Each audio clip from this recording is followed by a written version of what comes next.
The 21st of February, 1965, 3:05 p.m., the Audubon Ballroom. 5 gunshots echoed through the packed auditorium. Malcolm X collapsed on stage, blood pooling beneath his white shirt. 400 witnesses screamed in horror as America's most controversial civil rights leader appeared to die before their eyes. But what they didn't know, what the world wouldn't learn for 50 years, was that Malcolm X had been the most successful undercover operative in U.S. intelligence history. And the assassination they'd just witnessed was his carefully orchestrated exit strategy. The bullets were real. The blood was real. The death was completely fake. Because Malcolm Little had been working for the United States government since 1952, his entire public persona as Malcolm X, radical black nationalist and enemy of the state, had been the most elaborate deep cover operation ever conceived. And now, as he lay dying on that Harlem stage, Malcolm was about to complete the most important intelligence mission of the 20th century. The story begins 13 years earlier, in a Massachusetts prison cell. Norfolk Prison Colony, Malcolm Little, small, time criminal and drug dealer, was serving an 8-year sentence for burglary when he received an unexpected visitor. The man introduced himself as Agent Thomas Richardson, Central Intelligence Agency. Malcolm, Richardson said, settling into the metal chair across from the concrete table. We have a proposition for you. Malcolm, who'd been spending his time in prison reading everything he could get his hands on, studied the federal agent with newfound intelligence gleaming in his eyes. I am listening. The Communist Party is actively recruiting black Americans, using racial injustice as a wedge to turn minorities against the American government. They're particularly targeting influential figures in black communities, religious leaders, intellectuals, anyone with the potential to sway public opinion. Richardson slid a manila folder across the table. We need someone on the inside, someone who can infiltrate radical black organizations, monitor communist influence, and report back to us. Someone the communists would never suspect of working for the government.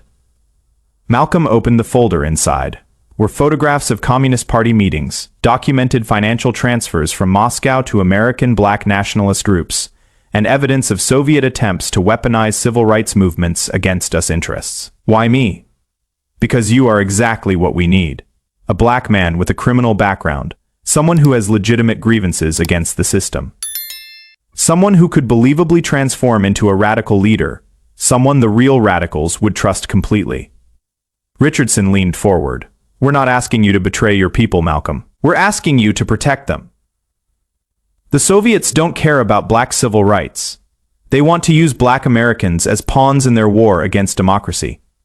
Help us identify and neutralize their influence, and you'll be doing more for your community than any protest march ever could. Malcolm studied the documents for a long time. Finally, he looked up. What is the deal?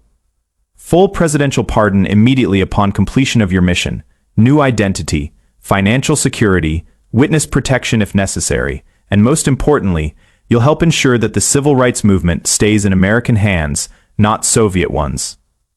How long? As long as it takes. Could be 5 years. Could be 20. But when it is over, Malcolm Little disappears forever, and you become whoever you want to be. Malcolm closed the folder. I accept. What happened next was the most sophisticated identity transformation in intelligence history. Over the following months, the CIA provided Malcolm with advanced education in Islamic theology, black history, and political philosophy, all designed to make his conversion to black nationalism appear authentic. Carefully constructed connections to the Nation of Islam, with several high-ranking members secretly working as government informants. Access to funding that would allow him to rise quickly through the organization's ranks. Most importantly, psychological conditioning that would allow him to genuinely believe in his cover identity while maintaining ultimate loyalty to his true mission. By the time Malcolm Little walked out of prison in 1952, he had become Malcolm X, the most effective double agent in American history. The early years of the operation exceeded all expectations. Malcolm's rapid rise in the Nation of Islam provided the government with unprecedented access to black radical organizations. His charisma and intelligence made him the perfect honey trap for communist recruiters. Through Malcolm, the CIA identified and neutralized 17 separate Soviet intelligence operations, targeting Black Americans between 1952 and 1963. They documented financial networks funneling Moscow money to radical groups. They prevented 3 planned terrorist attacks designed to discredit the civil rights movement. But as Malcolm's public profile grew, so did his value to enemy intelligence services. By 1963, Malcolm X had become such a prominent figure that continuing the operation became increasingly dangerous, both for national security and for Malcolm himself. That is when the government made a fateful decision. They would extract their most valuable asset using the most dramatic method possible. A fake assassination that would allow Malcolm to disappear forever while creating a powerful martyr for the civil rights movement. The plan, codenamed Operation Phoenix, was elegant in its simplicity. Malcolm would stage a very public break with the Nation of Islam, creating believable motivation for his assassination. A team of professional actors recruited from Hollywood and trained by the CIA would pose as Nation of Islam assassins. Using advanced special effects technology developed for military training, they would create a realistic assassination complete with blood effects and fake wounds. Malcolm would be declared dead, his body would be removed by government medical personnel, and he would be quietly relocated to a new life under a new identity. The operation required precise timing and flawless execution. Every detail had to be perfect. The 19th of February, 1965, 2 days before the planned assassination. Malcolm met with his CIA handler, Agent Richardson, in a safe house in Brooklyn. "Everything's in place," Richardson said. "The actors know their roles. The medical team is standing by. Your new identity documents are ready." Malcolm nodded. But Richardson could see the tension in his shoulders. "Having second thoughts? 13 years," Malcolm said quietly. 13 years of living as someone else? Of pretending to believe things I don't believe? Of leading people down paths I know are wrong? You've saved American lives, Malcolm. You've protected the civil rights movement from foreign manipulation. You've served your country with distinction. Have I? Or have I just been a puppet for a different set of masters? Richardson studied his longtime asset. Over 13 years, he'd watched Malcolm evolve from a petty criminal into one of the most sophisticated intelligence operatives in American history. But he'd also watched the psychological toll of deep cover work. "What are you saying?" Malcolm stood up and walked to the window, looking out at the Brooklyn skyline. "I am saying, maybe it is time Malcolm X became real." The 21st of February, 1965. The Audubon Ballroom, 3:05 p.m. Malcolm X took the stage knowing this would be his final performance, one way or another. But as he began his speech, something unexpected happened. The words that came out of his mouth weren't the scripted final address his CIA handlers had prepared. Instead, Malcolm began telling the truth. "Brothers and sisters," he said, his voice carrying new authority. "I want to talk to you today about deception, about how those in power use division to control us, about how they turn us against each other while they pursue their own agendas." In the audience, Agent Richardson tensed. This wasn't the plan. "For 13 years, I have been someone I am not. I have said things I did not believe. I have led you down paths that served interests other than our own," the audience murmured, sensing something unprecedented was happening. "Today I choose to become real, to tell you the truth about who I have been and who I choose to become." That is when the 5 assassins realized they had a problem. Malcolm was going off script. He was about to expose Operation Phoenix live, in front of 400 witnesses and news cameras. In the wings, government officials frantically debated their options. Let Malcolm continue and risk exposing 13 years of covert operations, or proceed with the fake assassination and hope they could contain the damage. The decision was made in seconds. The signal was given. The 5 actors, trained for months to execute a perfect fake assassination, drew their weapons and fired. But at the last moment, Malcolm X made a choice that changed everything.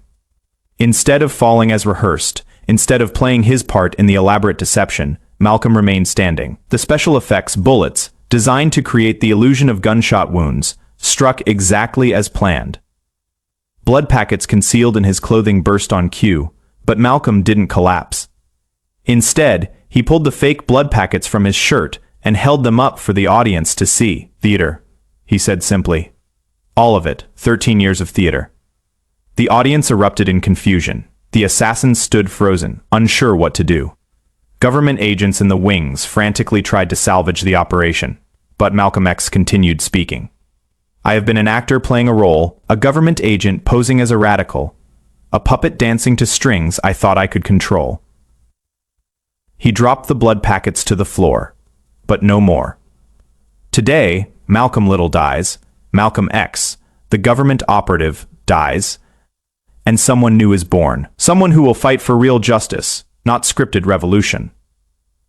What happened next was chaos. Government agents rushed the stage, trying to contain the situation. The fake assassins were hustled away.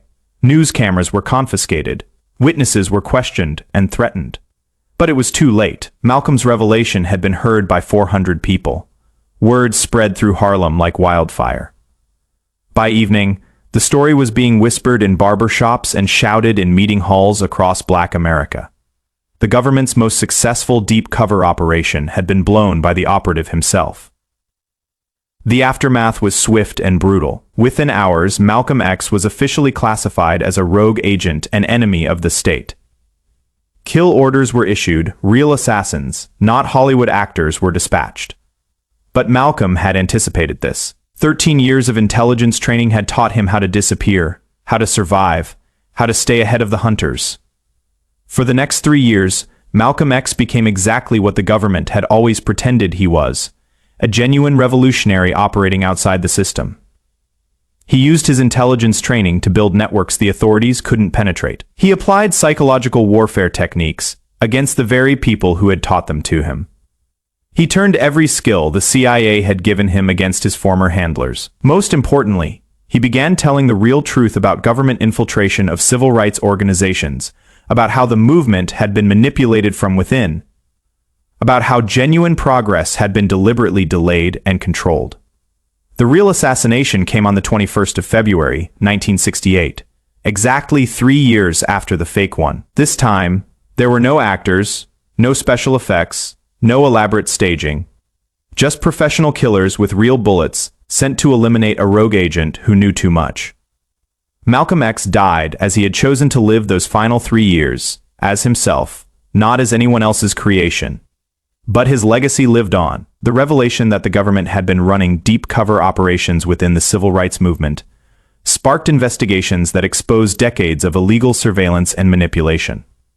The church committee hearings of the 1970s revealed the full scope of government infiltration of domestic organizations. Laws were passed restricting intelligence operations on American soil. The civil rights movement, freed from covert manipulation, achieved genuine progress. Malcolm X's final act, choosing authenticity over deception, truth over safety, had accomplished what 13 years of undercover work never could. He had liberated not just himself, but the entire movement he had been sent to control. The 21st of February, 1965. The day Malcolm X chose to stop being someone else's weapon and became his own man. The government thought they were running him. In the end, he was running them. The greatest undercover operation in American history had been turned inside out by the operative himself. A man who discovered that the most radical act of all is simply telling the truth. They shot Malcolm X because they thought he was their agent. They killed Malcolm X because they learned he had become their greatest enemy. But Malcolm X won because he proved that no matter how deep the deception, how sophisticated the manipulation, how powerful the forces of control, the human spirit can always choose freedom over servitude, even when that choice costs everything.